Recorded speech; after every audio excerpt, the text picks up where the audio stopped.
महानुभाव संत फार सुंदर वर्णन करतात. तपाचा ताटी ध्यानाचा बोने वाटे ते विस्तारुनी सेवकी मजा अर्पा.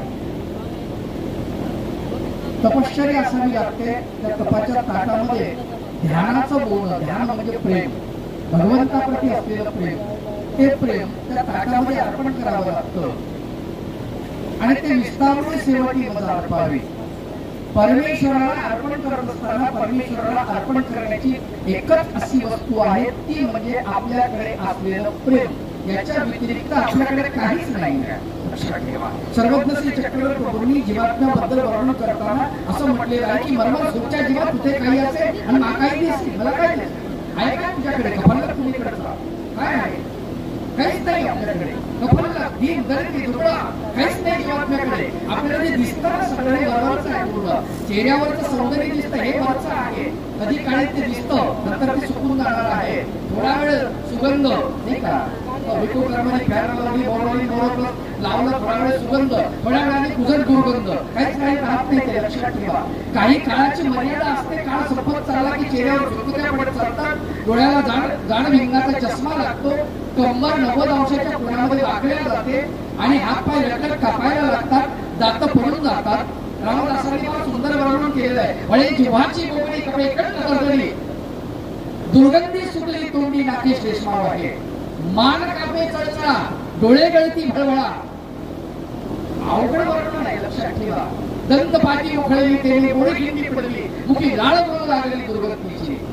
डोळा पाहता विषय कानी शब्द ऐकलेला. अजिबात काही शरीर सुद्धा आपलं आपल्याला साथ देत नाही.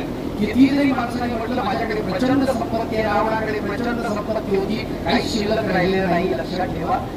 वारकरी संप्रदायामध्ये संतांनी सांगितलं की देह हे काळाचे, धन कुबेराचे, तेथे माणसाचे काय आहे. मग अर्पायचे आपल्याला, देवाला द्यायचे अशी एक पवित्र वस्तू आपल्याकडे आहे आणि तिचं नाव आहे प्रेम. आणि संत सांगतात ते तपाच्या ताटामध्ये ठेवावं लागतं आणि त्याचं नाव आहे ध्यानाचा बोलणे वाटे. ध्यान म्हणजे प्रेम, भगवंताप्रती समर्पण करायचं आहे प्रेम. आता ते प्रेम भगवंताला समर्पण करायचं आहे. ते कसं करायचं आहे? जसं रुक्मिणीने केलं, जसं बाईसाने केलं, जसं कुंती औषधाने केलं, जसं उद्धव देवाने केलं. हे प्रेम समर्पित करणे साधी गोष्ट नाही. तुम्हाला सांगतो जगामध्ये सगळ्या मनुष्यांमध्ये सगळ्यात उच्च कोटीचा जे प्राणी असेल तर तो मनुष्य.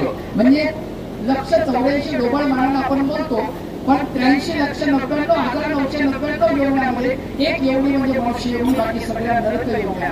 मग एका योजनीमध्ये मनुष्य योजनीमध्ये सुंदर असा मनुष्य देव आणि त्या मनुष्य देहामध्ये सगळ्या वस्तू 2-2 दिलेल्या आहेत. 2-2 बघा, पाय 2 दिले, हात 2 दिले, डोळे 2 दिले, कान 2 दिले, नाही का, 2-2 वस्तू दिले. एवढंच काय, किडन्या सुद्धा 2 दिल्या. एकच किडनी काम करते, 2 किडन्या काम करत नाही, एकच करते, तरी सुद्धा 2 दिल्या भगवंताने. मग 2 दिलेल्या किडन्या एक काम करत नाही, आपोआप ज्यावेळेस बंद पडते आपल्या अवगुणामुळे, आपल्या विचित्र वागण्यामुळे दुसरी किडनी आपोआप त्याच्यावर चढल्या जाते, पट्टा चढल्या चढला आणि ती कामी लागते. किडन्या सुद्धा 2 आहेत, सगळे 2-2 आहे. पण एक सांगतो, एकच वस्तू अशी आहे आणि तिचं नाव हृदय.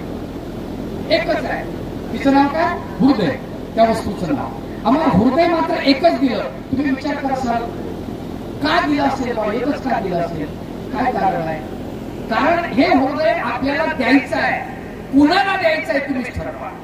लक्षात ठेवा. हृदय जरूर द्यायचं आहे, द्यायचं आहे अशा व्यक्तीला द्यायचं आहे, अशा माणसाची निवड करायची आहे, अशा व्यक्तीची निवड करायची आहे की ती व्यक्ती आपलं हृदय त्याच्याकडे दिल्यानंतर आपण मरेपर्यंत त्या हृदयाची जपवणूक करणार आहे.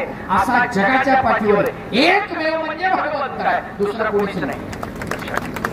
त्यालाच आपण हृदय देऊ शकतो, दुसऱ्याला कोणाला देऊ शकत नाही. आणि त्याला दिलेलं, रुक्मिणीनं त्याला हृदय दिलं, पत्र पाठवलं. ज्यावेळेस तुम्हाला सांगतो भगवंताचं गुण वर्णन तिने ऐकलं आणि ऐकता क्षणी तिला वेद निर्माण झाला. माझ्या एका कवितेमध्ये वर्णन केलं मी. गुण सुन के ही घायल हुई रुक्मिणी, उसके कर्मों पे कायल हुई रुक्मिणी, ध्यान उसका लगा कृष्ण की चरण में, ध्यान उसका लगा कृष्ण की चरण में, कृष्ण के लिए पागल हुई रुक्मिणी कृष्ण केली पागल हुई रुक्मिणी. खूप मोठी कविता आहे ती, म्हणणार नाही कारण मला वेळ नाहीये. असं भगवंताला तिने निरोप पाठवला आणि भगवंत तात्काळ आलेले. तात्काळ किती वेळामध्ये भगवंत येतात भक्तासाठी. भगवंत किती वेळामध्ये येत आहेत त्याचं सुंदर वर्णन आलेलं आहे की द्रौपदीने भगवान गोपाळ कृष्णाची आठवण केली की देवा आता तुझ्याशिवाय मला इथं सोडवणारा संकटातून कोणीच नाही, तू ये असं म्हणत असताना तिने हात जोडलेले, दातामध्ये अंगावरचा पदर घेतलेला आहे, जे साडी अंगावर घेतलेले वस्त्र त्याचा पदर घेतलेला आहे आणि देवाला प्रार्थना करण्यासाठी हात जोडले. मुखाने भगवंताचा धावा करते की कुठे गुंतरासी द्वारकेच्या राया वेळ का सखया लावलेला असं म्हणत असताना तो दातातला अटकलेला पदर हनुवटीच्या खाली येईपर्यंत भगवंत आलेले आहेत.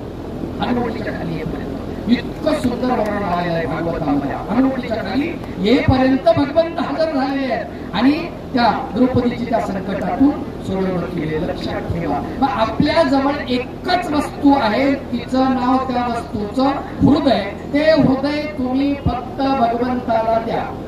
शरीर कोणाला द्या? प्रपंचामध्ये आपण देतो शरीर, पती पत्नीला, पत्नी पतीला देतात, नियमच देतो नाही का? आता नवीन निघालेलं आहे फॅड आपल्या देशामध्ये नाही आहे, पण ते चालतं विदाऊट मॅरेज अफेअर. ठीक आहे, उदय तुमचं आहे, कुणाला देऊ शकता. एक लक्षात ठेवा, एक दिवस तुमच्यावर अशी म्हणण्याची पाळी येईल, शीशा हो या दिल हो अखिल टूटी जात. दिलंच तुम्ही अशा माणसाला की ज्याला त्याची काळजी नाही, ज्याला त्याची तमा नाही आहे, ज्याला ते किती किमतीचं आहे हे माहित नाही आहे. अरे ज्या भगवंताला जर तुम्ही अर्पण केलं ना ते हृदय, तर तो भगवंत आपलं हृदय त्याच्या हृदयामध्ये ठेवतो आणि त्याची जपणूक करतो. लक्षात ठेवा, ही महत्वाची गोष्ट आहे. आणि आज तेच वर्षात केलं की आपलं हृदय भगवंताला समर्पित करण्याचा तिने निर्णय घेतला. अत्यंत उत्कृष्ट असा निर्णय. परब्रह्म परमेश्वर सर्वज्ञ श्री चक्रधर प्रभूचरणी भगवंताला प्रार्थना करतो की हे प्रभुराया आमच्या ताईचं अनुसरण सिद्धीला जावं. सिद्धीला नेण्यासाठी आम्ही सर्व संत मंडळी देवाला विनंती करावी की देवा आमच्या ताईचं अनुसरण नक्की सिद्धीला गेलं पाहिजे आणि त्यासाठी आमची सद्भावना भगवंताला समर्पित करून या ठिकाणी मी थांबतो. जय महाराज, जय श्री चक्रधर, धन्यवाद.